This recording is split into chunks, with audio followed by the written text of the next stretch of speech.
Hello, this is Ryan Durham. This is my lesson plan project for Kennesaw State University iTech 7430. I'm a business education teacher, and the lesson that I presented was social media use in the workplace. And so the three essential questions that we looked at were, what is the definition of privacy? What are the risks involved in engaging in social media? And how can social media impact your earning potential? I chose these three essential questions because sometimes students don't understand that what they post online is not private and it can be actually permanent, and that there are risks that can lead to job or colleges discriminating against the student based on what was placed.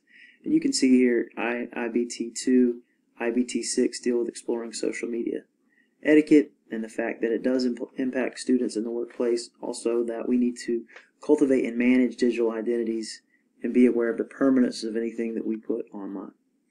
Alright, and here's just an overview. I did a screenshot from the lesson plan template, and I'm not going to read directly off of it, but just in general, what we're trying to do is weave this into our course where students are getting certified in Microsoft Office.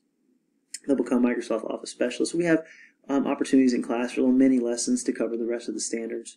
And so in order to teach about this, what I did was I wanted students to look at themselves and look at how they are using social media and if it's effective, and then could there be problems down the road. And so what I did was we used our Edmodo course as tool number one. This is the first digital tool to manage the learning, and you can see here at the bottom that we have actually embedded some links and some videos about PSAs, which would show them how to sort of create their own PSA at the end of the lesson. Just a few screen grabs showing you the members and some of the assignments that we've turned in and some of the tools, just to show you different options and different things that you can see in Edmodo.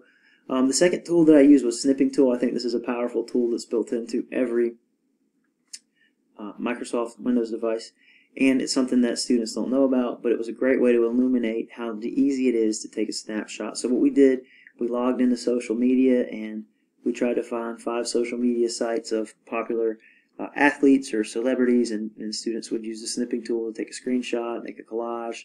We looked at how we could edit those in Paint and just sort of keep a record of what was online. And you'll see in the political climate we live in now that some tweets from maybe 2006, or excuse me, 2013 or in previous years have popped up, and that could be something that's devastating to, you know, a president or a future business person. And we see how many people are getting in trouble for these things. So we also looked at how to take a screenshot on different personal devices. I pulled out my Android and showed students how to take a screenshot there. We looked at iPhones and just at how permanent that one little action of taking a screenshot could be. We also, after introducing them to that, we watched a video about Are You Living in Insta-Lie, and it showed people making themselves out to be sort of more and better than they are on social media than they are in real life, where they may be miserable, but online they portray a different image, and so that things aren't what they see. After that, we rode into reading 4 articles about social media and how it has impacted students or people in the workforce. And these are from the Wall Street Journal, Forbes, CNBC, and then we had sort of one silly website, but it was interesting, about a steakhouse server was fired over kind of a rant that she did online. And then I was able to post some exemplar links and give them some things. And I posted all of these into Edmodo. Another great part about Edmodo is we were able to collaborate and communicate with an online discussion posting. I presented something for the students, and they were able to, some questions, and they were able to answer, and I had them respond to those of their classmates. So after we did that, students were tasked with the opportunity to see what their classmates thought about social media.